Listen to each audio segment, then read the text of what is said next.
Communication is the delivery system for leadership. So it's how our vision is shared. It's how our expectations are clarified with a group. It's how we give feedback to our colleagues and peers and partners. Your effectiveness as a communicator determines how well those leadership moments land and what people remember about you. Great communication isn't just nice to have, it's essential because it is the delivery system of your approach.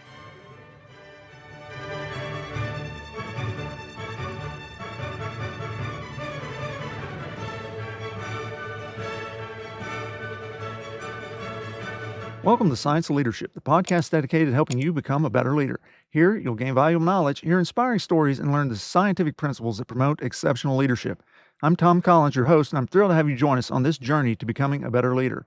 Today, we're diving into a leadership topic that shows up in every great leader, whether in healthcare, business, education, or the military. That's communication. I often refer to it as the leadership superpower, and I can't think of anyone better to explore that idea with than Amanda Schagane. Amanda is a recognized expert in leadership and organizational development at the University of Kentucky Healthcare. She's worked with leaders at every level to improve communication, strengthen teams, and build thriving organizational cultures. Today, we're going to talk about how leaders can harness the power of communication to drive performance, strengthen trust, and lead with authenticity. Amanda, welcome to the Science of Leadership. Thanks for having me. Appreciate it. Well, Amanda, I usually like to launch the discussion by defining our subject, which in this case obviously is communication.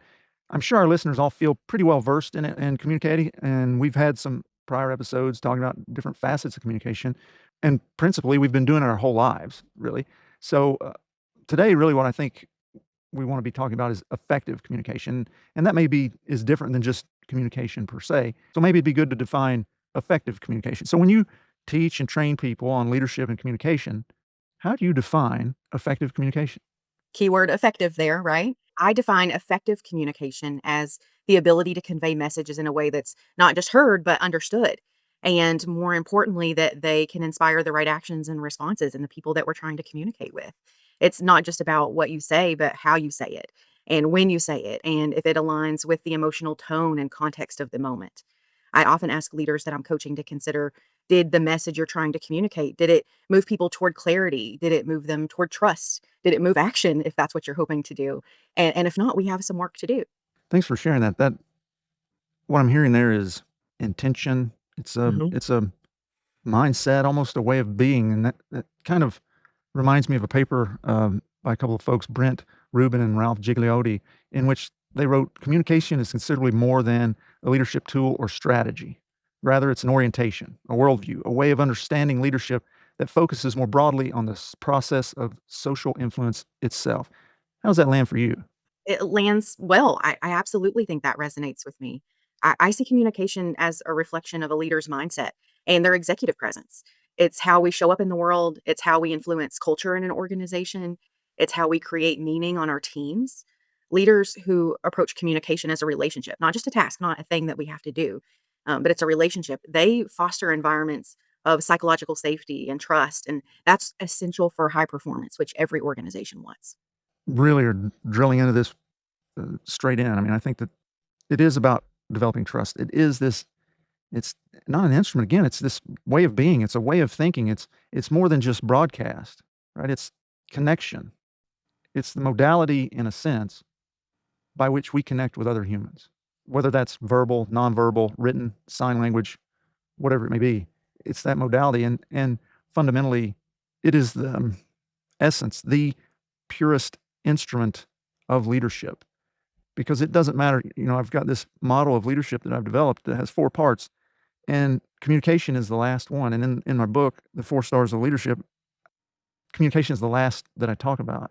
You may have the greatest character, you may have the most competence, you may care the most about people, but if you cannot convey that, which is communication, right? If you cannot communicate that to those people that you hope to lead, you're not gonna be able to lead them, right? And so just as I hear you say that, that's what I'm struck by, is that it's more than just a tactic or a skill per se. It's an attitude of approach to another human. Absolutely. Yeah, I agree with that.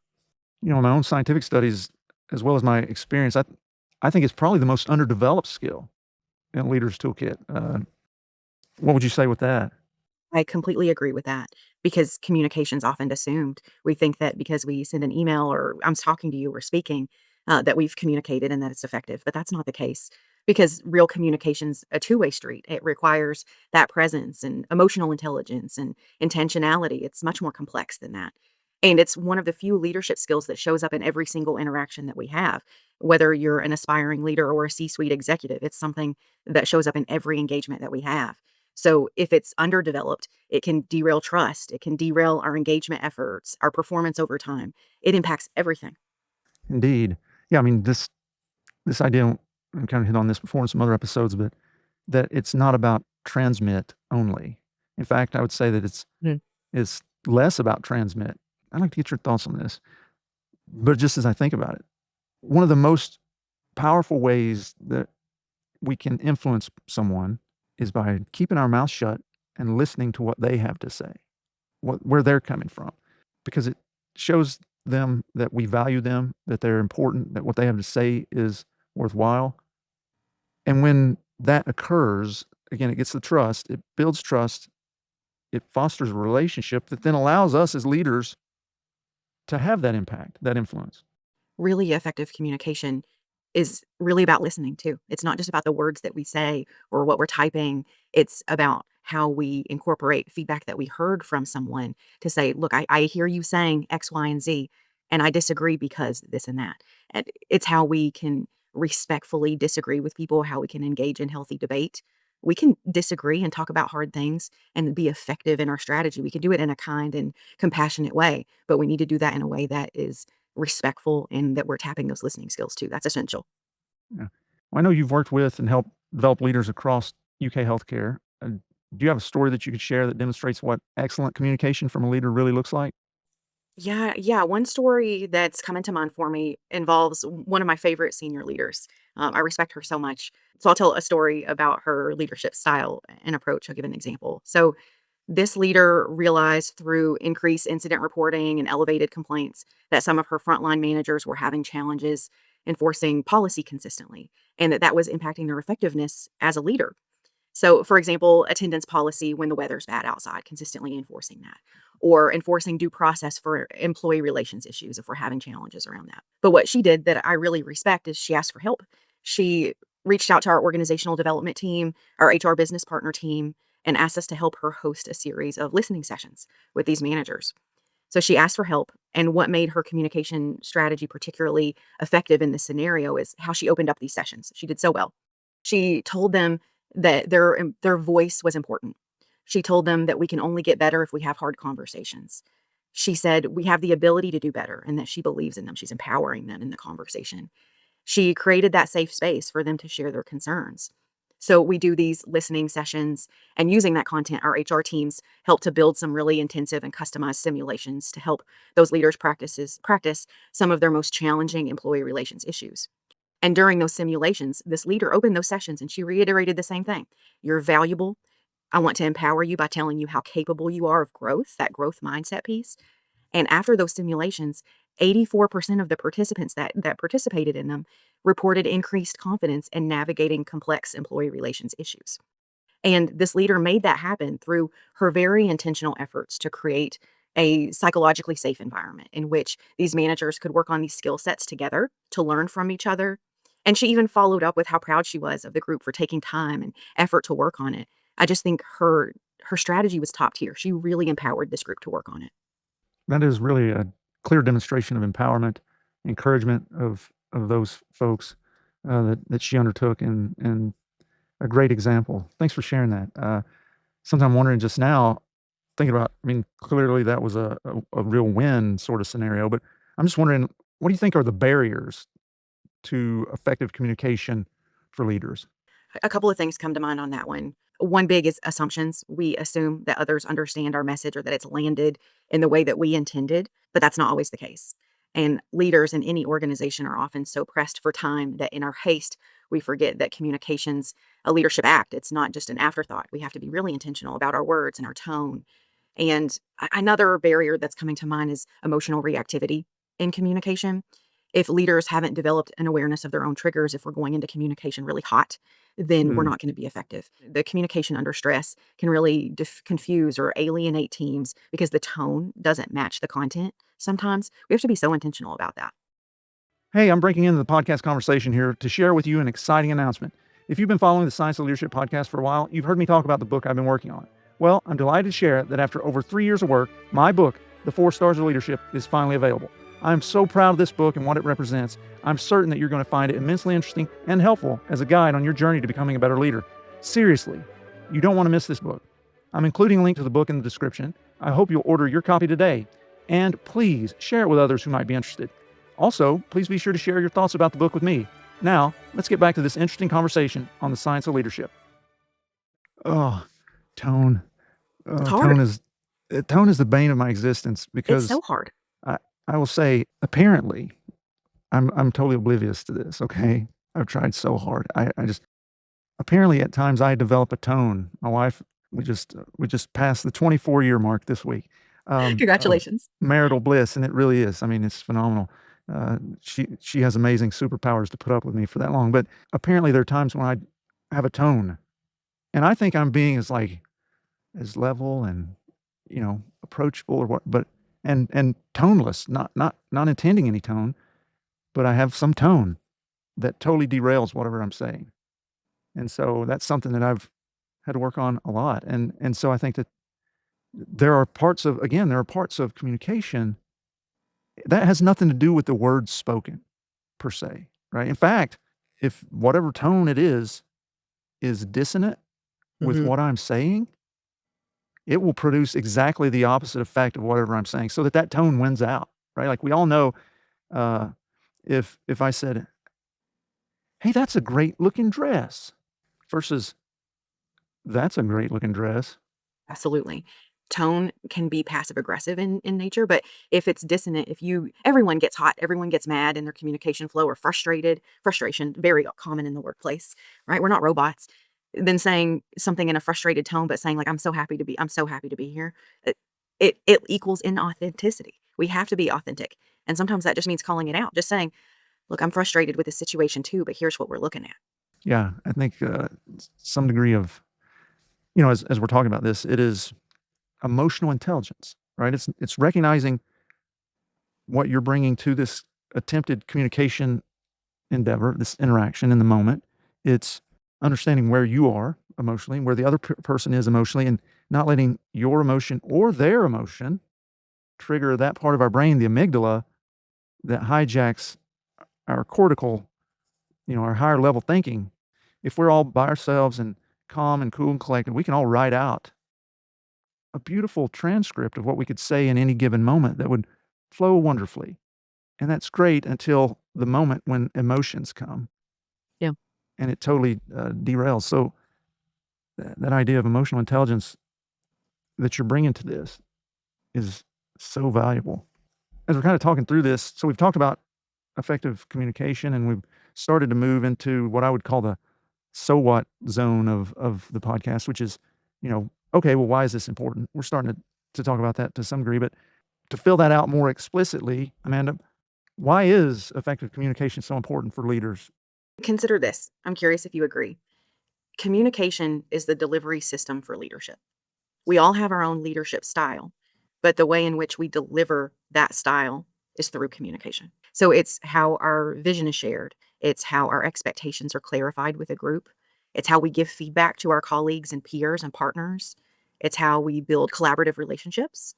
Whether you're managing performance or driving change or just checking in on someone that reports to you or a colleague that you care about, your effectiveness as a communicator determines how well those leadership moments land and what people remember about you, what your brand is as a leader, whether your vision and your hope for your style, how it's perceived. So, great communication isn't just nice to have, it's essential because it is the delivery system of your approach. Amanda, that's brilliant. I agree 100%. I really love the way you frame that. That it's the delivery system. It really is. It kind of gets harkens back to what we were hitting on a little bit earlier in the podcast. That all these other factors, if you can have them, but if you don't have the communication, if you can't convey that in a way that the people you're trying to lead receive, it's all for naught, right? Exactly. Exactly. Brilliant. I agree completely with you. We can have a big plan for rolling out organizational change, but if we're not effective in the communication, we lose everyone in it. From your perspective, and I know that you all collect all sorts of data and things, for UK healthcare, which is a very large, highly matrixed, healthcare organization, but what can you share? It could be a story, it could be something else, data if you have that off the top of your head or whatever, but that shows, like, how effective communication can really have tremendous impact on an organization. One example that's coming to mind is about like applied strategy and communication. I'd love to tell you. Sure. So, one of our senior leaders created a quarterly listening tour where she's hosting open forums with her group. And in these sessions, her employees have the opportunity to ask questions anonymously, and that helps to, foster that psychological safety. But some of them aren't shy about unmuting and asking hard questions. They can be a tough group. They're not shy about it. And this leader doesn't shy away from those hard questions. Sometimes she'll tell the group that she has to go do some research and she'll report back, and she does. And sometimes she has to tell them disappointing news, and she does that respectfully and in her authentic voice. And now that she's been doing those for a while, she's doing them for about a year and a half now. She's starting to evolve her approach based on the feedback that she receives. That's kind of the lesson that we're learning here is we have to evolve over time. But she's starting to evolve her approach based on feedback that she received because she noticed over time that there are some consistent themes about what the group is asking or what their challenges are. And it's involving certain departments that they're consistently collaborating with. And so her approach is she's going to bring leaders from those departments into those forums, and she's going to interview them using their questions. She's going to give them their voice in a safe way. And she's going to ask those leaders to collaborate on those challenges. So she's bringing those people together to bridge disconnects that exist in our system. Okay. So back to that goal of effective communication that we started with, is she bringing people toward clarity? Is she bringing people toward trust and action? Yeah. Heck yeah, she is. Because over time, she's seen that paid off already because she has increased communication with the group. They approach her more. They feel more comfortable approaching her. And she has seen increased collaborative decision making. We're doing more work groups. We're doing more committee based work. We're talking to people in different specialty areas that can influence our work. And those better relationships among her group and those partners impact the whole health system. If we can increase communication between different groups, it helps to bridge those disconnects. I can't think of a better example of bridging those disconnects in a very intentional way and using her authentic voice and strategy and being nimble to what the group is asking at the time. She just pivots. She makes it happen. Great example. Thanks for sharing that. And Sure. for our listeners, Amanda is hitting on a lot of what the research shows us, with regards to the importance and impact of effective communications, or communication skills. It's vital for leaders, teams, organizations. Earlier, I touched on this meta-analysis that was done by Brent Rubin and Ralph Gigliotti. In that study, they found that communication capability is consistently correlated with leadership effectiveness. So why is that? We've just we've just been hitting on this because great communication builds clarity, fosters trust, strengthens relationships, and that's all elemental, with regard to influence, which is the core of leadership. And then Daniel Goleman's work, if we think about that, I was mentioning emotional intelligence earlier, as Amanda was talking about bringing emotion into the conversation. We know from Daniel Goleman's work on emotional intelligence that communication is central to a leader's ability to manage their own emotions, to motivate teams, to resolve conflict. I mean, study after study has shown that highly valuable outcomes are influenced by great communication. 4 outcomes that I could rattle off, that we've hit on to some degree: increased trust. When leaders communicate transparently and frequently, it builds trust.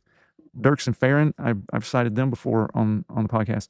They did a meta-analysis and found that a strong link existed between leaders' communication skills and followers' trust. Number 2, improved decision making. Actually, clear communication ensures diverse input, reducing blind spots and increasing the quality of decisions that we make. The Gallup organization did a study that showed that employees who feel informed and heard are more engaged and productive, and communication creates that feeling of being engaged and leads to better productivity. And then the fourth thing is reduced turnover, which is a major thing right now. All sectors are experiencing significant turnover. Communication strengthens those relationship ties, which then make people more likely to stay with a team or organization longer. So these effects are absolutely vital for leaders and those we lead. And so this tells us that I think we can't afford to be ineffective communicators. I think you're exactly right.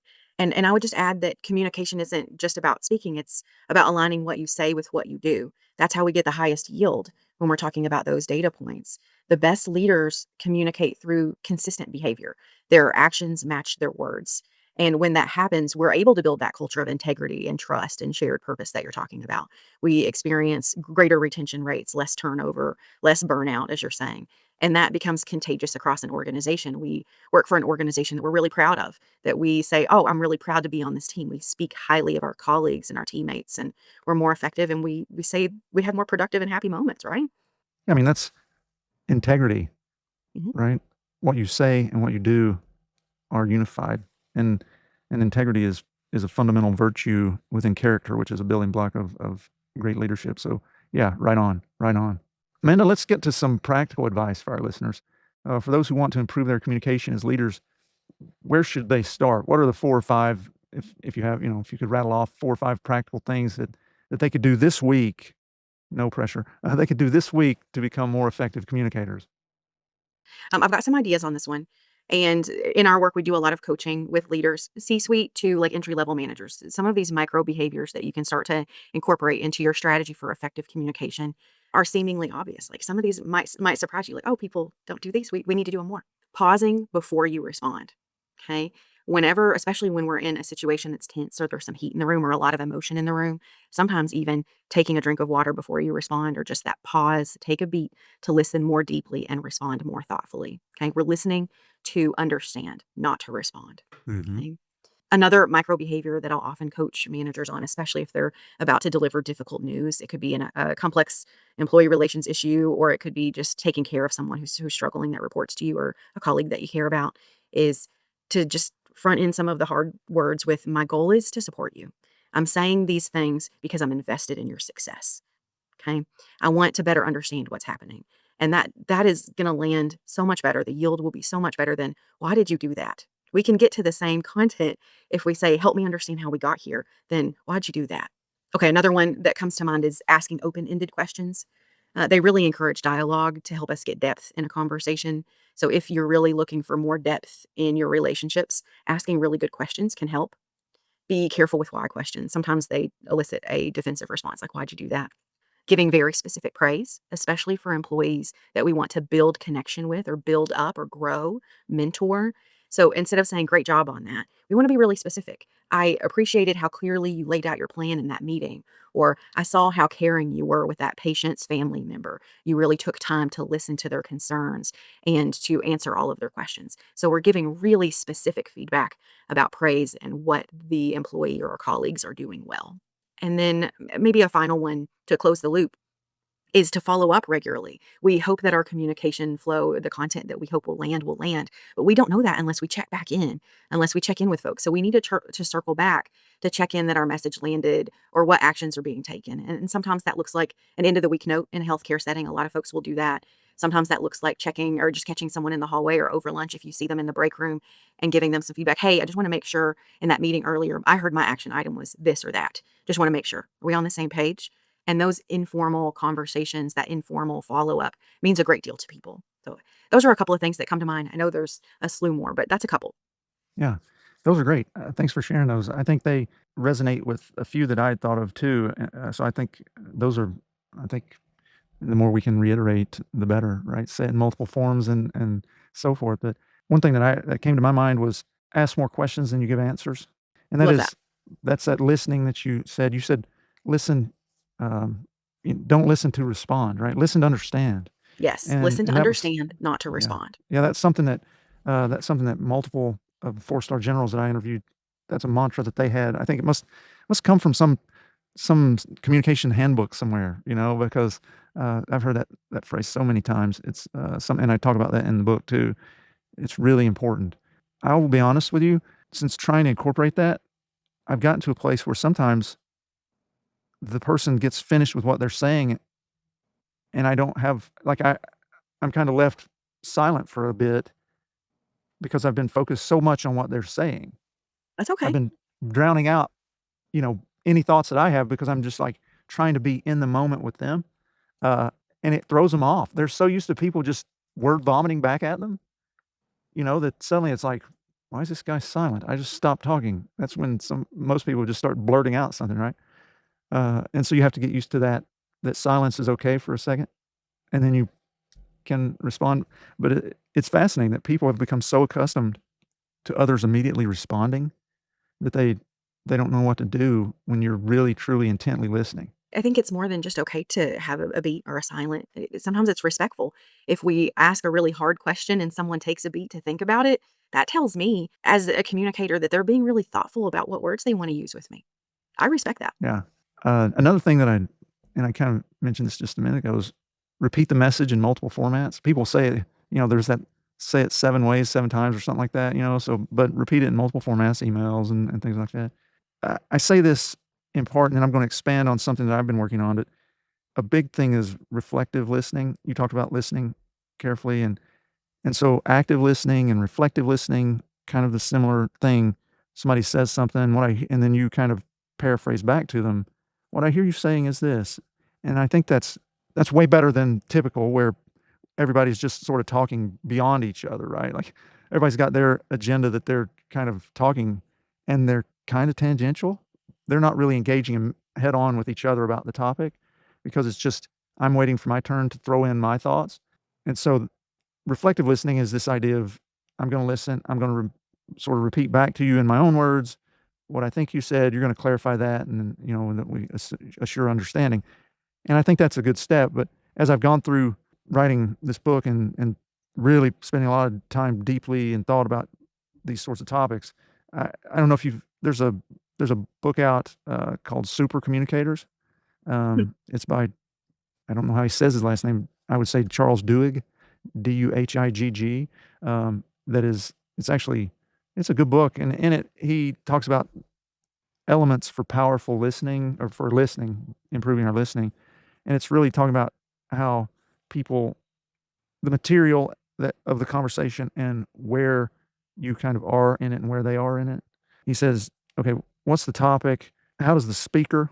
So, if you were talking to me, Amanda, how does Amanda feel about the topic? What does it mean? Kind of mean for her, and so forth. So those 3 things, and so then as I was thinking about it, I was like, "I think he's missing something." And so what I arrived at is this 4-part concept of powerful listening.